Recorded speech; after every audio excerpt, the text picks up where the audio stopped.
Welcome, everybody. My name is Jeff St. Laurent, and this is the Tuesday Live Show coming at you each and every week. I help coaches transition to a full-time business, and today's topic is the exact steps to launching your coaching business. And as you'll see from my message, it's actually going to contradict what my actual title is, the exact steps. But you'll get to that in just a second. Before we get going, I do record all of my Tuesday live shows, and I put them on my website, sellingcoaching.com. I have a lot of great resources, like I said, to help coaches transition to a full-time business. Amongst them, if you start right off on the homepage, I actually have a similar resource to the topic today, even though it's completely different, is launching your coaching business, the first 3 vital steps. If you enter your name and email, you get instant access to that audio recording, and then it's also going to put you in my email community. That's going to allow you to get some great resources on a weekly basis. But with that being said, let's jump right into this topic today. And this is the exact steps on launching your coaching business. And oftentimes, I work with a lot of coaches. I talk with a lot of coaches. I've obviously been a coach, since 2004. And oftentimes when we come out of a certification or a program, or we're starting our coaching business, there's a lot of, or starting a business per se, right? There's a perception that things must be done in a certain order. There's a certain sequence, that there's a right and a wrong a way of doing things. And oftentimes that paralyzes us. It allows us to, oh, well, I can't do this until I do this. And then I can't do this because I don't know how to do this, or, well, I got to do this first.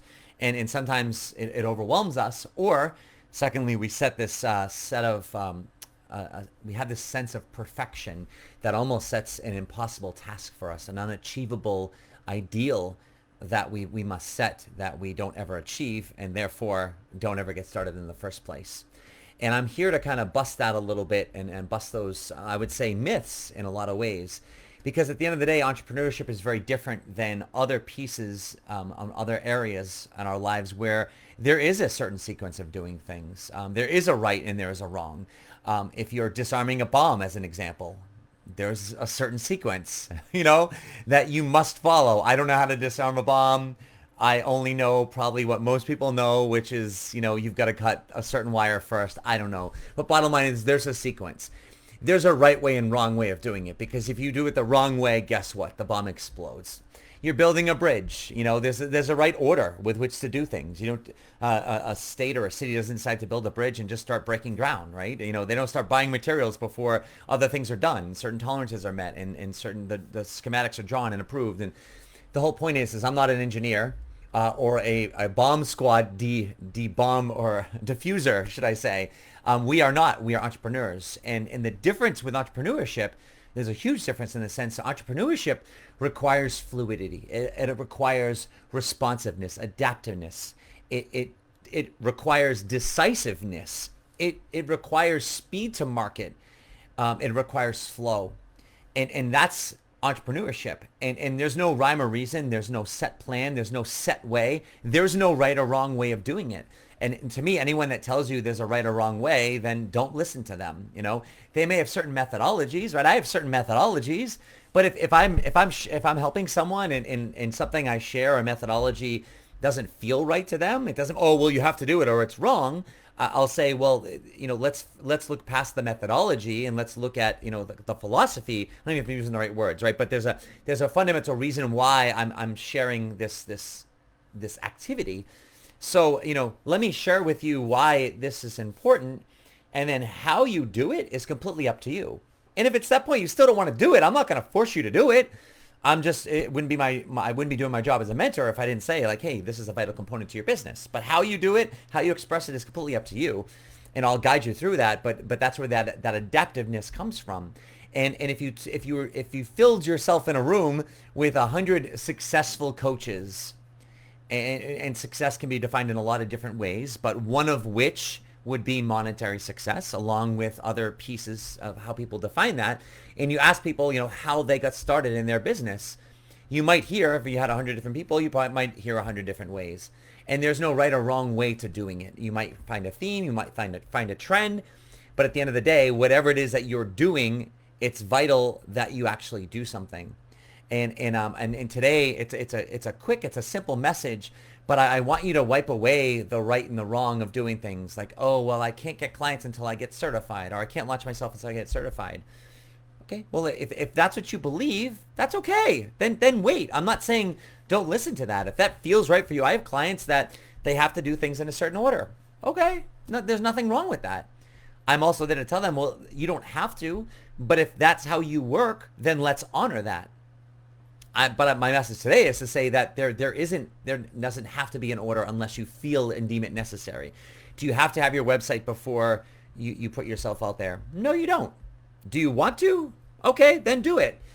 What my message will be is then don't allow that to stop you for too long before you start getting your message out there. Because oftentimes in the beginning, and I find this is true with almost, if not every coach I've ever worked with, including myself, is that we're really not sure of our message coming out of the gates. Even some of my clients who were really sure or felt really sure in the beginning, once they get going, inevitably there's a call later on down the road, days, weeks, months later, where they're unsure. There's just a natural space when you're in a new arena, speaking and doing something new and unique, where there's some uncertainty and uncomfortability and less than full confidence. I'll say it like that. And so there's going to be that space there. So because of that, waiting till you get all your ducks in a row and I've got to get everything set up and structured in my certification and my website and everything and my business cards and my business account set up and things like that. Like sometimes it's to your disadvantage because then you start getting out there, if you ever start getting out there in the first place. But when you start getting out there, often there's an evolution. One of the things, at least I think I said about what entrepreneurship is it's evolving. It's fluid, and it evolves, you evolve over time. Your message evolves over time. Your understanding of your message evolves as you start to speak it and as you start to grow. And so with that being said, if you do too much too soon, oftentimes, and I've done this many times, is I've had to go back and redo a lot of the things that I was preparing ahead of time that I thought I needed to have before I got out there. And then when I actually got out there, this is why I'm sharing part of this. So, I did all this prep work from contracts to websites to you name it, right? And because it's thought I what I needed and I felt like, I felt prepared. I felt more confident because I had all this stuff done. And then when I got out there, number one, I realized that none of it was actually required to actually get me business. None of it. And secondly, the stuff that I had done when I actually needed it, like let's say a contract or something like that, very often, if not all the time, I either couldn't use it at all and had to start from scratch because what I needed now that I was actually there was actually nothing like I thought what I needed when I was there.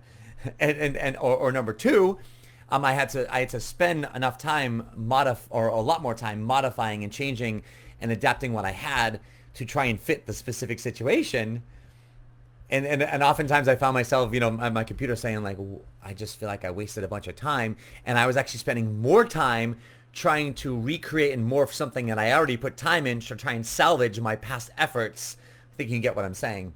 And so oftentimes, now as I mentor and when people work with me in groups and one-on-one, and if you're a student of mine, you're probably smiling and laughing because this is part of my methodology is as we get an idea, we formulate it and we get it out there before everything's done.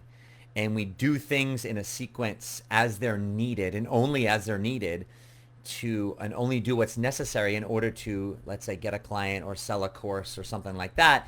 And then once we get someone hiring us, buying us, we create the other stuff as we go along and as needed because we're creating it for a situation. And I say it like this because now we're actually getting paid to create it. And we know what we need to create because it's for a specific situation, for our business, because we're getting paid to do it. And it's a real life thing, not theory, which prior to us doing it it's just theory of I'm thinking what I need. Even with my clients, like I could give them contracts that I have that are tried, true, and tested and adapted because for real life business that I've created. But I don't do that with them. I'm like, hey, when you get your client, let's go over your contract, and I'll help you with it, right? How long does it take to create it? It doesn't take long to create it. You can use what I have and I can help you formulate it. Let's get on the phone. Let's have a quick conversation. Let's bang it out and let's send it over, right? Like but we can now create it because you have business, you've gotten paid, and we know what to create based around that. And even if it's specific for that client, then guess what? Next client, we take that same contract and what do? We don't like something. Something didn't work. Something was too much, too little. Guess what? We just refine it. Next client, we refine it. We refine it. And at some point, you're like, it's good, And then I've got an existing contract that I haven't modified in I don't know how long, a long time, a long time, almost probably a decade or more. And so that's where you just get to. But that's my methodology, and that's what I want to share with you today is that, hey, you know what, if for some reason you feel like there's a certain order and you've got to do something, before you do something else, then do it. Do it. I'm not here to tell you that that's wrong. However, if you're utilizing that as a way of being perfectionistic or protecting yourself from doing the stuff that's most uncomfortable, which is often the case, which is speaking and getting our name out there and writing an email and doing a post and setting up for a seminar, making some calls, doing some marketing. If you're doing that stuff and, I got to do X, Y, and Z before I do any of that stuff to protect yourself, and you can consciously admit that to yourself, then I'd say, see what you can do to release that. See what you can do to listen to what I'm sharing here, to begin that process. And so now hopefully we'll come full circle back to the beginning of this where I said, today's topic was the exact steps to launching your coaching business.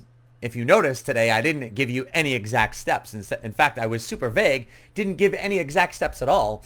And honestly, I wrote this in my email yesterday. If you're in my email community, if not, go to sellingcoaching.com and enter your name and email to get the first 3 vital steps, which is my resource there, where I actually gave you first 3 vital steps. But you can get on my emails, so you can see this. But the reason I wrote that as a title for this is because I also know the coaches that I work with, you're all looking for the exact steps. You're all looking for the secret formula, the 1, 2, 3 of exactly what to do. And oftentimes it's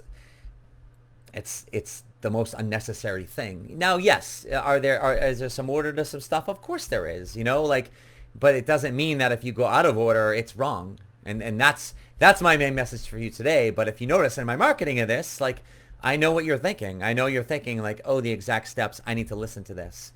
And so hopefully this message was refreshing for you today, because there's so much out there telling you what to do all the time, and it's overwhelming you.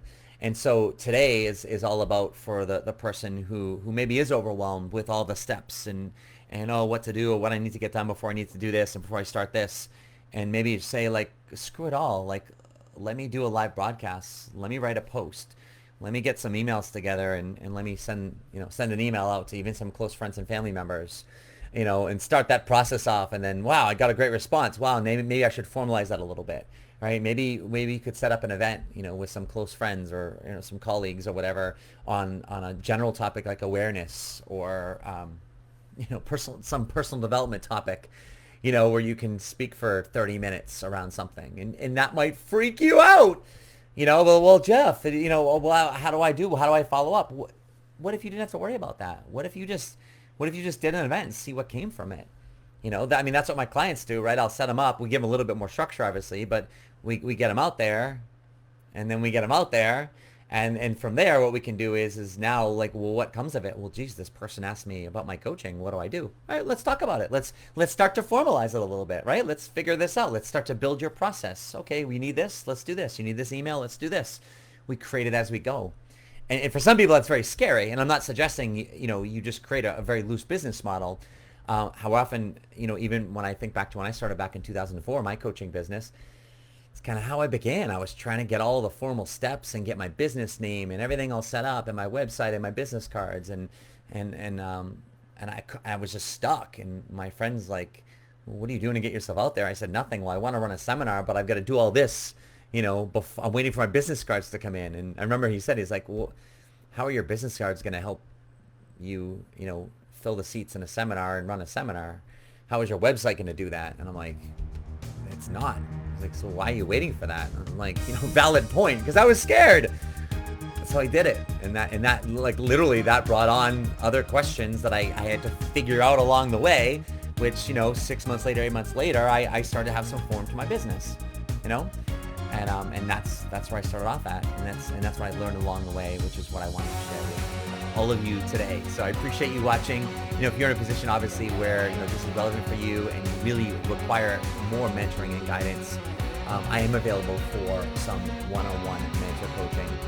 If that's of interest to you, go to my website, sellingcoaching.com, and fill out the form at the bottom of the Work With Me page, and I will give you a call. I'll reach out and we'll have a relaxed conversation and decide where we can go.